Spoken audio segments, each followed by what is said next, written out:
Assalamualaikum warahmatullahi wabarakatuh. Yang saya hormati, dosen pengampu mata kuliah Hukum Waris Islam, Bapak Dr. Muhammad Falian Arsinugraha SHMH. Perkenalkan, nama saya Nagila Reidasari dengan NIM B1A1241164 yang pada video kali ini saya akan menjelaskan atau akan menjawab pertanyaan-pertanyaan soal dari ujian tengah semester. Baiklah, dimulai dengan nomor 1. Soal nomor 1 yaitu apa yang dimaksud dengan hukum waris Islam, serta jelaskan pengertian dan unsur-unsur hukum waris Islam dan beberapa hak yang ada hubungannya dengan hukum waris Islam dengan mengemukakan dasar hukum dan contohnya. Hukum waris atau dalam bahasa Arab disebut faraid, yaitu artinya suatu bagian tertentu. Hukum waris dalam kompilasi hukum Islam artinya adalah hukum yang mengatur tentang pemindahan hak kepemilikan harta peninggalan pewaris kepada siapa-siapa saja yang berhak menjadi ahli waris dan berapa bagian-bagian masing-masing. Lalu mengenai unsur-unsur hukum waris Islam itu ada 3. Yang pertama itu adalah pewaris. Pewaris itu adalah orang yang meninggal dunia dan meninggalkan harta bendanya kepada ahli waris. Yang kedua adalah harta warisan. Harta warisan itu adalah harta yang berupa benda yang ditinggalkan oleh pewaris. Lalu yang ketiga adalah ahli waris. Ahli waris itu adalah orang yang berhak mendapatkan warisan dari seseorang yang telah meninggal dunia atau yang disebut pewaris. Lalu ada hak yang masih berhubungan dengan harta warisan. Yang pertama itu adalah zakat. Zakat ini merupakan sesuatu yang wajib dikeluarkan oleh seorang muslim apabila telah mencapai nisab atau haul dan semasa hidupnya lupa dibayarkan. Dasar hukumnya itu adalah Al-Quran surah An-Nisa ayat dasar hukumnya itu adalah surah At-Taubah ayat 103. Yang kedua itu adalah hutang. Hutang ini adalah semasa hidup pewaris atau semasa hidup orang yang meninggal dunia itu ada terlilit hutang atau meminjam hutang, yang mana ini harus dibayarkan dahulu sebelum pewaris itu membagi harta warisannya. Dasar hukumnya yang mana itu adalah hadis Nabi Muhammad SAW. Yang ketiga itu adalah belanja. Belanja dalam arti ini adalah biaya rumah sakit, biaya pengobatan, biaya penguburan, dan lain sebagainya. Yang mana pada dasar hukum ini adalah pasal 171 kompilasi hukum Islam huruf E. Lalu yang keempat itu adalah wasiat. Wasiat ini adalah suatu janji yang diberikan oleh pewaris atau orang yang meninggal dunia kepada seseorang yang berupa bisa diberikan sesuatu berupa uang, tanah, dan lain sebagainya. Selanjutnya yaitu adalah soal nomor 2. Soal nomor 2 yaitu ahli waris dalam hukum waris Islam dapat dikelompokkan ke dalam kelompok ahli waris laki-laki dan kelompok ahli waris perempuan. Sebutkan kelompok ahli waris tersebut secara berurutan dan jika semua ahli waris tersebut ada, maka jelaskan ahli-ahli yang paling berhak. Jawaban nomor 2 mengenai ahli waris dari pihak laki-laki itu yang pertama ada anak laki-laki, ada cucu laki-laki dari anak laki-laki, ada bapak, ada kakek yang sebapak, lalu ada saudara kandung, saudara sebapak, saudara seibu, ada anak laki-laki saudara laki-laki sekandung, anak laki-laki saudara laki-laki sebapak, lalu ada paman yang sekandung, paman yang sebapak dengan bapak, anak laki-laki paman yang sekandung, lalu anak laki-laki paman yang sebapak dengan bapak, dan yang terakhir adalah suami. Sedangkan jika dari ahli waris pihak perempuan itu yang pertama adalah anak perempuan, cucu perempuan dari anak laki-laki, ada ibu, ada saudara perempuan sekandung, ada saudara perempuan sebapak, saudara perempuan seibu, lalu ada istri. Nah, mengenai ahli waris yang tidak tertutupi atau ahli waris yang memang dapat itu adalah suami dan istri, lalu adalah anak, ibu, dan juga bapak. Selanjutnya soal nomor 3. yaitu sebut dan jelaskan sumber hukum waris Islam dan mengapa para ulama imam mazhab berbeda pendapat dalam menentukan sumber hukum waris Islam. Jelaskan dengan mengemukakan contohnya.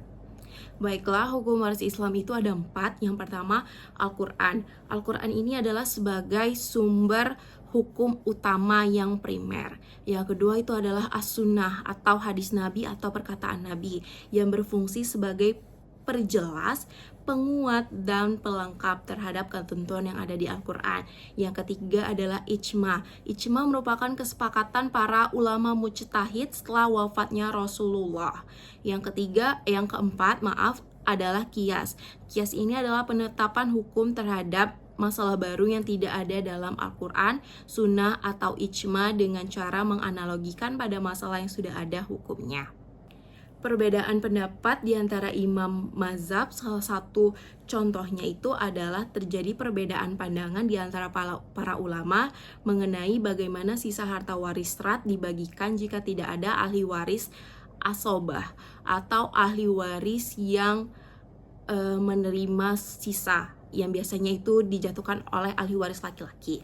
Nah, pada mazhab Imam Hanafi dan Imam Hambali bahwasanya berpendapat sisa harta itu jika tidak ada lagi ahli waris laki-laki akan menerima sebagai bagian yang pasti kepada mereka sebagai ahli warisnya. Jadi ahli waris yang sisa itu tetap dibagikan kepada mereka ahli waris masing-masing sesuai dengan bagiannya. Sedangkan menurut Imam Syafi'i itu menganggap sisa harta tersebut tuh seharusnya diserahkan kepada Baitumal atau kas negara yang nanti peruntukannya untuk umat Islam.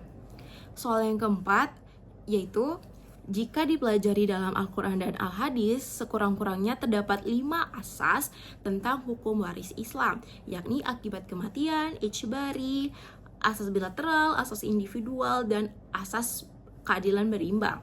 Jelaskan arti dari kelima asas tersebut dengan mengemukakan contohnya. Baik, yang pertama itu adalah asas akibat kematian.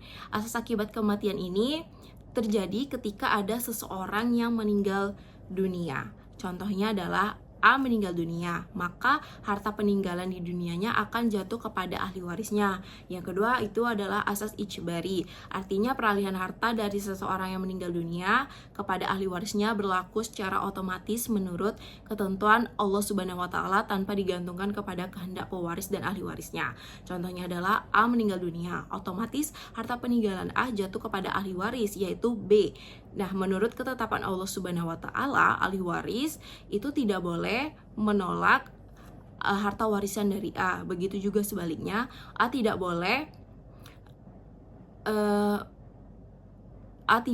boleh juga melarang B menerima harta warisan dari A.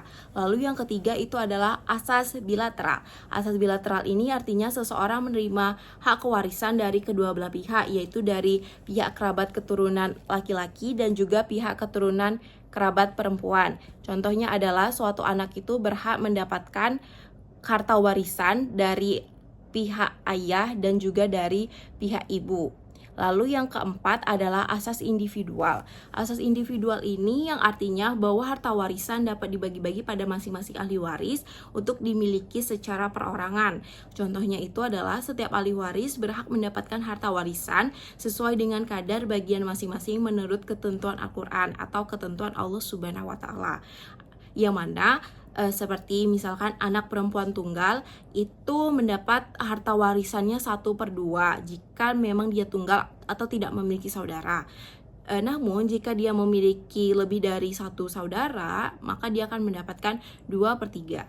Dan yang terakhir atau yang kelima yaitu adalah asas keadilan berimbang, yang mana asas keadilan berimbang ini artinya pembagian harta warisan berdasarkan keadilan yang berimbang, bukan merata.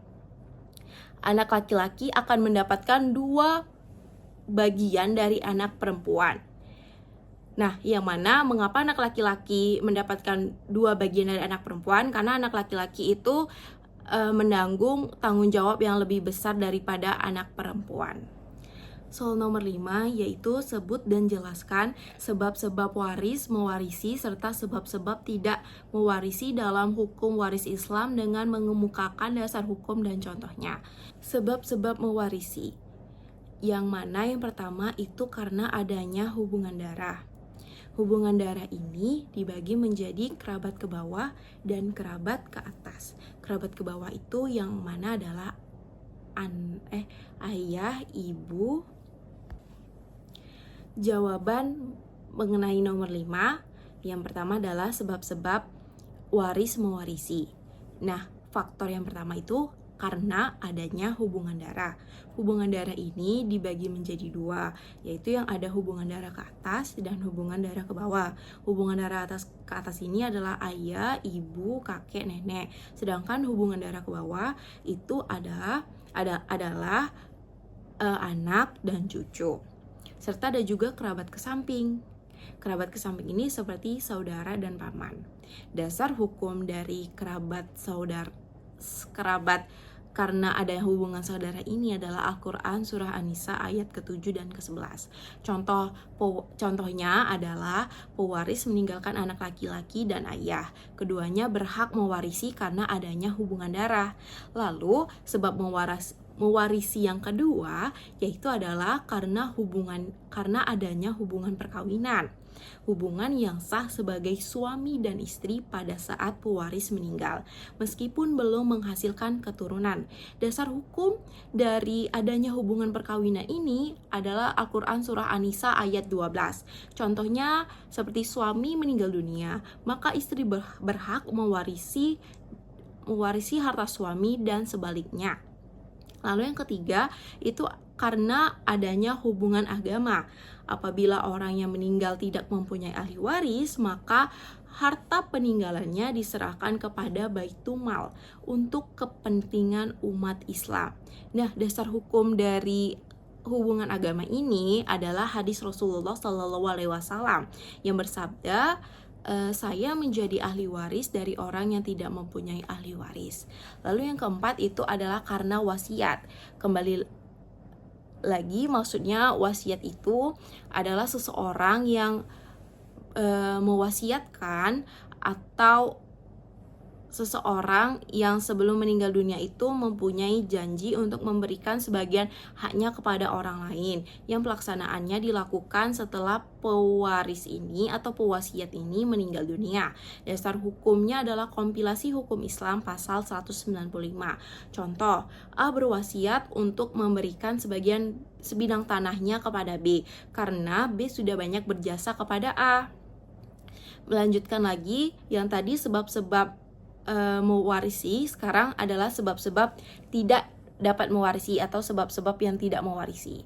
Ya, yang pertama yaitu adalah sebab-sebab yang tidak mewarisi adalah membunuh pewaris. Nah, jika ahli waris ini melakukan pembunuhan kepada ahli waris, maka ahli waris tidak berhak mendapatkan harta warisan dari si pewaris. Contohnya adalah ahli waris ini adalah A, sedangkan pewaris itu adalah B. A membunuh B karena ia ingin cepat mendapatkan warisannya. Dasar hukum dari membunuh pewaris ini adalah hadis Rasulullah SAW yang diriwayatkan oleh Ibnu Majah dan An-Nasai. Lalu yang kedua itu adalah karenanya murtad. Ahli waris yang murtad dari agama Islam atau keluar dari agama Islam itu tidak berhak mendapatkan harta warisan atau menjadi ahli waris dari pewarisnya yang beragama Islam. Contohnya, A merupakan anak dari B. A ini semasa hidupnya dia murtad atau keluar dari agama Islam. Maka ketika B pewaris itu tidak berhak atau tidak boleh menjadikan si A ini tetap menjadi ahli warisnya. Lalu yang ketiga itu adalah tidak beragama Islam atau kafir. Nah, kafir itu adalah seseorang yang tidak beragama Islam.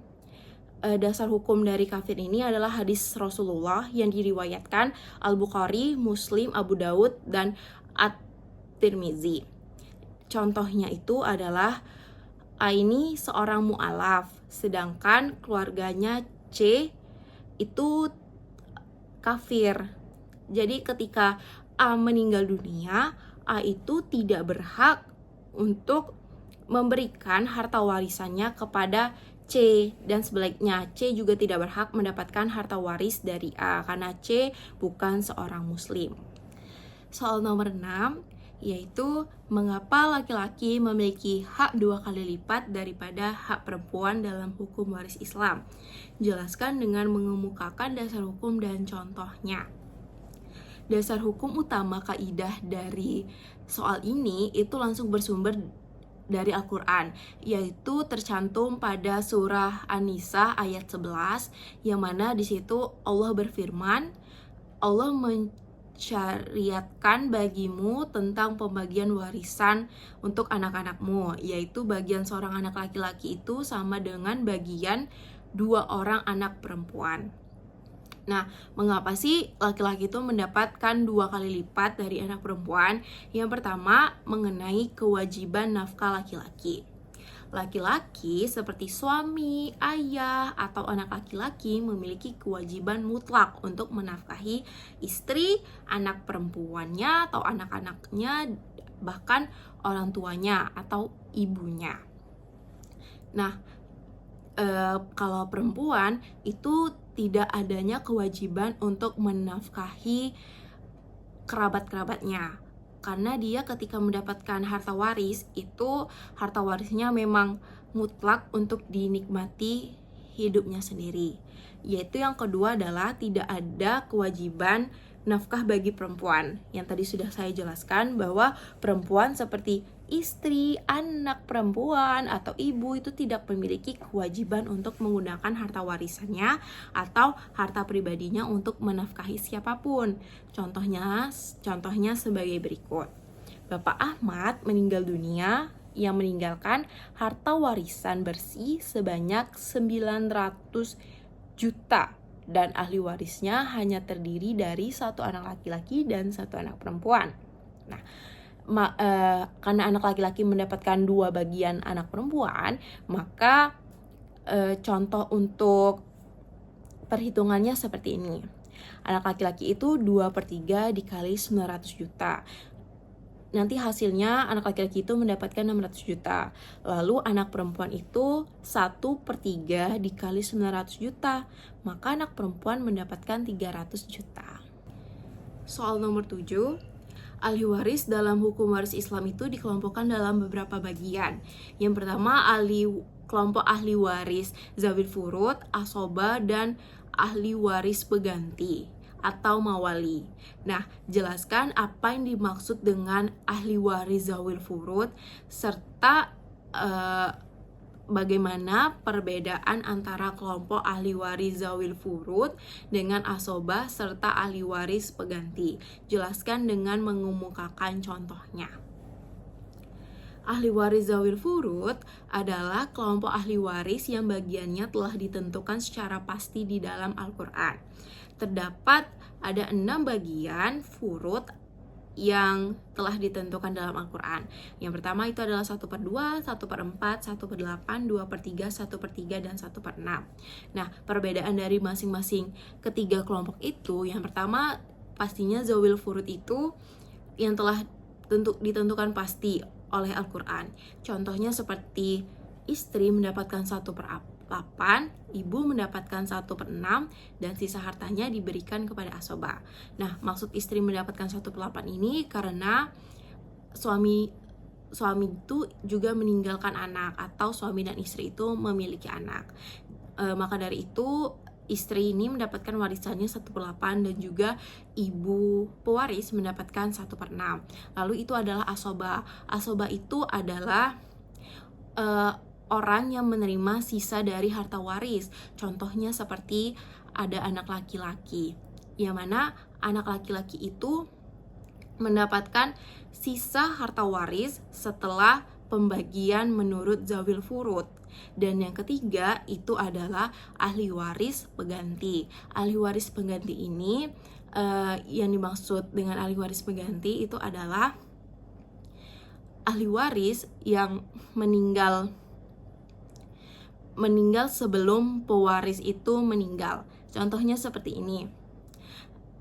Cucu itu mendapatkan warisan yang sama dengan ayahnya yang telah meninggal dunia dahulu. Jadi konkretnya seperti ini. Kakek memiliki anak. Nah, anaknya ini ayah. Namun ayah ini telah meninggal lebih dulu daripada kakek.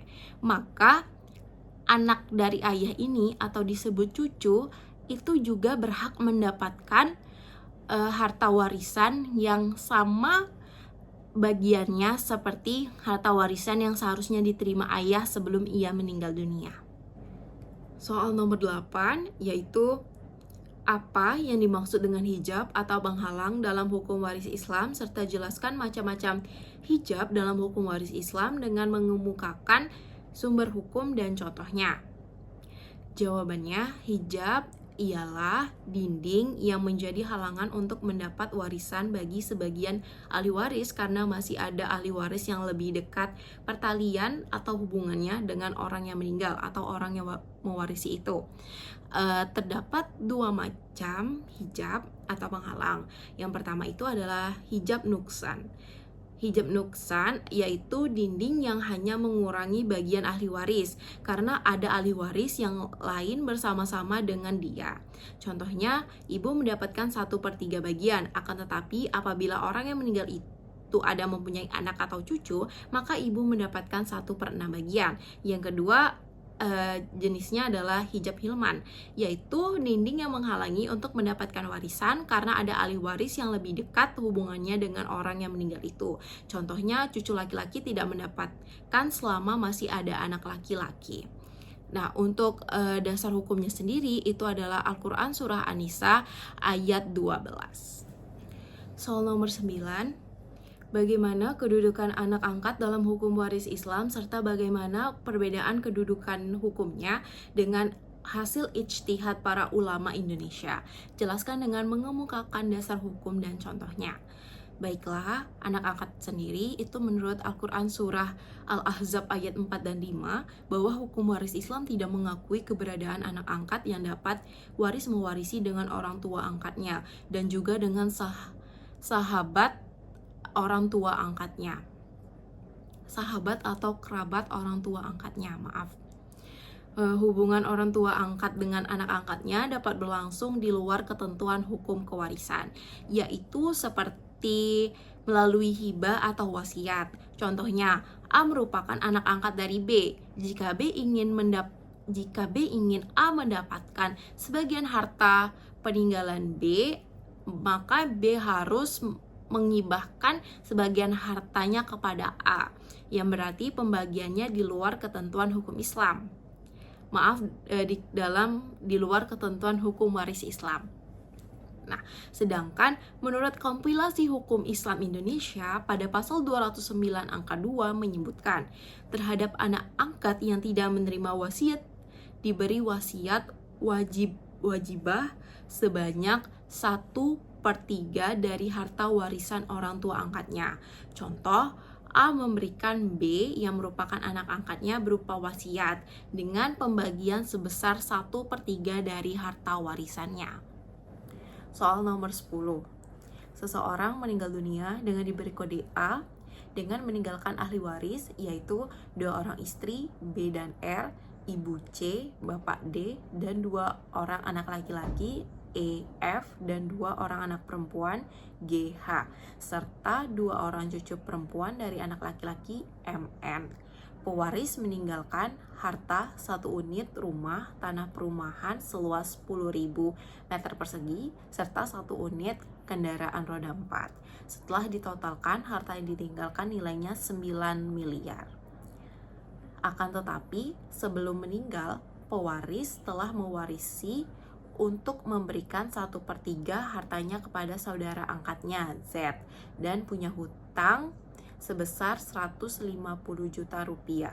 biaya berobat sebesar 250 juta rupiah, dan biaya penguburan sebesar 100 juta rupiah. Buatlah gambar atau ilustrasi dari contoh kasus tersebut dan berapa bagian masing-masing ahli waris. Berikut penjelasan mengenai nomor 10. Pewaris itu meninggalkan hartanya 9 miliar. Sebelum dibagi kepada ahli waris, mari kita kurangi terlebih dahulu hal-hal yang berkaitan dengan harta waris. Yang pertama itu adalah hutang. Hutangnya sebesar 150 juta, lalu biaya pengobatan sebesar 250 juta, dan biaya penguburan sebesar 100 juta. Yang mana total dari 150 juta, 250 juta, dan 100 juta itu adalah 500 juta. Maka 9 miliar tersebut dikurangi 500 juta yang hasilnya adalah 8,5 miliar. Setelah biaya-biaya tersebut, mari kita kurangkan dengan wasiat yang akan diberikan pewaris kepada saudara angkatnya, yaitu sebanyak 1/3 dari harta warisan. Maka 8,5 miliar itu dikali dengan 1/3 yang menghasilkan 2,2 miliar 833 juta. Lalu yang tadi 8,5 miliar dikurangi 2 miliar 833 juta, hasilnya adalah 5 juta 666 juta. 5 miliar 660 juta itu adalah hasil setelah dibagi warisan. Setelah itu barulah uang tersebut dibagikan kepada ahli waris yang berhak mendapatkan. Selanjutnya, setelah semua harta waris itu telah dipotong untuk biaya pengobatan, biaya penguburan, wasiat, dan lain sebagainya, barulah kita memasuki untuk pembagian kepada ahli waris. Ahli waris pertama yaitu istri. Karena pewaris meninggalkan 2 istri, maka istri tersebut mendapat bagian kan 1/8. Dari sisa uang tadi adalah 5 miliar 666 juta. 5 miliar 660 juta itu dibagi 1/8 yang menghasilkan 708 juta. Masing-masing istri mendapatkan 354 juta sekian. Lanjut, yang kedua itu pembagian kepada ibu. Ibu mendapatkan 1/6, mendapatkan bagiannya 1/6, yang mana 5 miliar 666 juta itu dikali 1/6 yang menghasilkan 944 juta. Bagian ibu setelah dibagi tadi mendapatkan 944 juta. Lanjut kepada pembagian ayah. Ayah mendapatkan bagian sebesar 1/6, yang mana bagian ayah dan ibu juga sama, yaitu 944 juta rupiah. Setelah membagi kepada istri, ayah, dan ibu, maka kita akan beralih kepada pembagian anak, yang mana anak-anak ini menjadi asobah. Karena pewaris meninggalkan 2 anak laki-laki dan 2 anak perempuan, maka anak laki-laki itu mendapatkan 2 bagian dari anak perempuan. Yang skemanya itu seperti ini dan akan saya jelaskan sebagai berikut. Sisa uang untuk anak-anak adalah sebagai berikut. 566 juta rupiah itu kita kurangin dengan pembagian ibu, pembagian istri, dan pembagian ayah. Yang mana 5 miliar 660 juta itu setelah dikurangi untuk pembagian istri, ibu, dan ayah, sisanya menjadi 3 miliar 69 juta rupiah.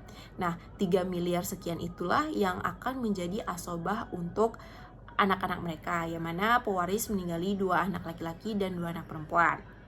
Nah, untuk skemanya sendiri, untuk unit skemanya sendiri, saya akan menggunakan cara seperti ini.